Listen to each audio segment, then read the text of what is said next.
आपको फ़ायदा है। ना टॉक अबाउट लिटिल बिट इस्तग़फ़ार।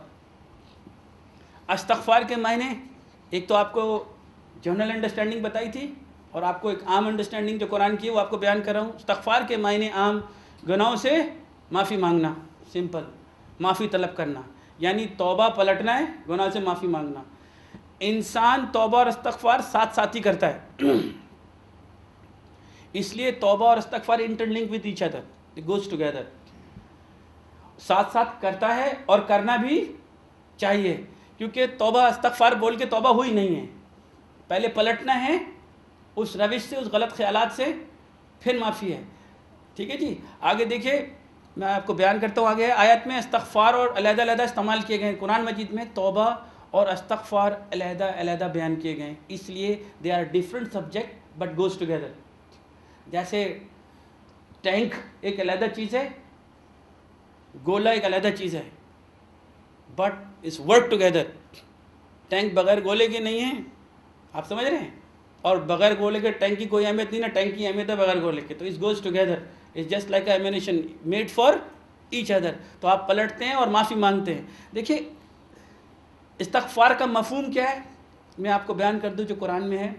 अपनी गलती को मानना, अपने गुनाहों को एक्सेप्ट करना, अपनी ज़बान और अपने अमल से बुराइयों और गुनाहों को सच्चे दिल से माफ़ी मांगना, इस्लाह की नीयत के साथ। ईमान की कमज़ोरी, गलत रविश में बहकर गुनाहों में इन्वॉल्व होकर जब इंसान नफ्स को कमज़ोर और लाग़र और बेबस कर देता है, उस लम्हे उससे अल्लाह की याद आती है और वो तौबा के लिए सिंसियर होता है और वो इस्तग़फ़ार करता है। तो इसे हम इस्तग़फ़ार कहते हैं या माफ़ी मांगना कहते हैं या माफ़ी कहते हैं। और एक चीज़ आपको और समझा दूँ, बड़ी ज़बरदस्त बात है कि तौबा और इस्तग़फ़ार मैंने आपको दोनों बयान कर दिया। I would like to explain you one word about गुनाह, द डेफिनेशन ऑफ गुनाह। तो अच्छी से जाने, इसी की माफ़ी मांगी जाती है, कोताहियाँ, बुराइयाँ, इसी की तौबा है, इसी की माफ़ी है। आम चीज़ें देखिए, गुनाह की डेफिनेशन देखिए। एक वो जिसका इल्म अल्लाह और उसके रसूल के अहकामात से होता है कि हमें पता नहीं था, या अल्लाह माफ़ कर दे, मैं तौबा करता हूँ, इस्तग़फ़ार करता हूँ, जिसकी तौबा हम इस्लाह कर लेते हैं। सबसे आसान तरीका गुनाह को पहचानने का आपको बताऊँ, जो यूनिवर्सल है, आप मेरी बात से इत्तफ़ाक़ करेंगे जितने लोग बैठे हैं। I have a question to ask. आप में से जितने लोग हैं, इंसानियत की बात कर लें, चलिए इस वक्त मुसलमान की बात नहीं करते, हिंदू, ईसाई, काफ़िर, मुशरिक, कोई भी दुनिया का इंसान हो, जब वो इंसान कोई भी काम करके, कोई भी बात करके या कोई भी गुनाह करके अंदर से बॉदर होता है, गिल्टी होता है, जिसकी किसी किताब में डेफिनेशन नहीं है, जिसकी किसी में एक्सप्लेनेशन नहीं है, ऐसी बात और ऐसा अमल जो आप अंदर से करते हैं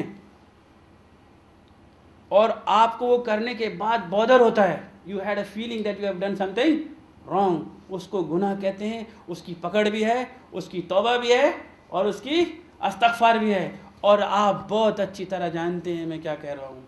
और जो भी इंसान किसी को ना बताए, वो अल्लाह और उस बंदे की ज़ात जानते हो, और वो काम करके अगर वो परेशान है और गिल्टी है, तो make sure you have to say sorry and come back toward Allah, क्योंकि उसका किताब में लिखा हुआ होना ज़रूरी नहीं है। इसी को दीन फितरत कहते हैं।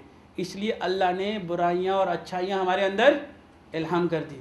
हदीस नबवी है बहकी से, हज़रत अनस रज़ी अल्लाह ताला अन्हु से रिवायत है कि रसूल सल्लल्लाहु अलैहि वसल्लम ने फरमाया, इन्ना लिल कुलूबी सदान कसदा इन नहासी व जलाउहल इस्तग़फ़ार।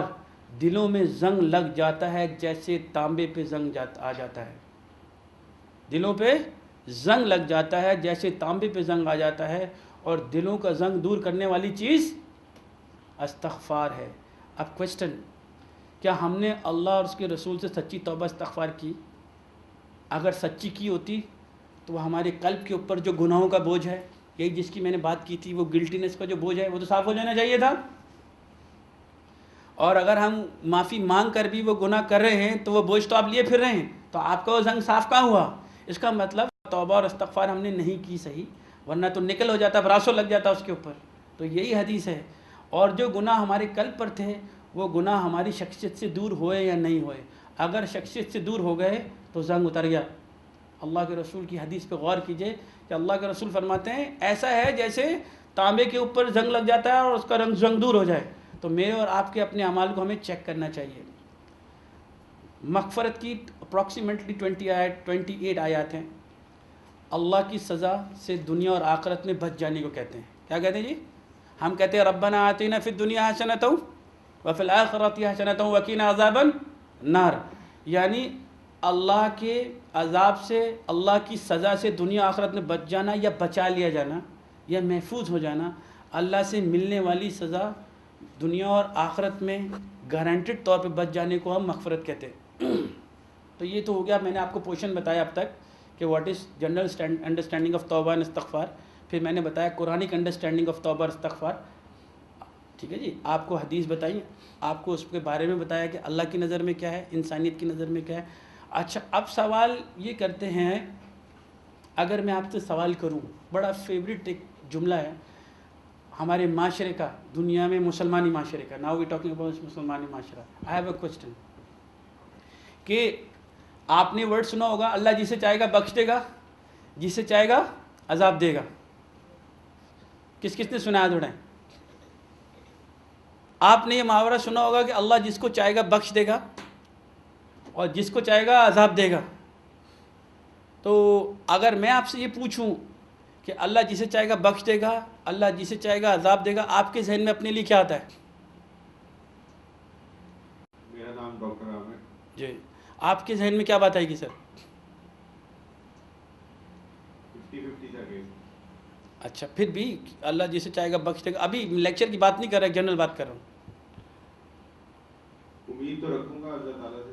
امید رکھیں گے کہ اللہ معاف کر دے گا. سر آپ کے ذہن میں کیا آئے گا؟ بتائیے. ایک عام قرآن سے پہلے کی بات ہو رہی ہے. کیا اللہ بخش دے گا. مگر آپ نوٹ کیجئے کسی کے ذہن میں یہ کیوں نہیں آ رہا اللہ عذاب دے گا؟ آپ دیکھیے کیوں نہیں آ رہا آپ کے ذہن میں کہ بھائی اللہ عذاب دے گا؟ بیکاز وی بین ٹولڈ، ہمیں بتایا گیا ہے. یہی قرآن مجید میں بھی ہے. آئیے دیکھتے ہیں سورہ آل عمران 3 کی 129. اللہ ہمیں معاف کر دے گا یا عذاب دے گا؟ اب دیکھیے اس میں اللہ تعالیٰ کیا فرماتے ہیں.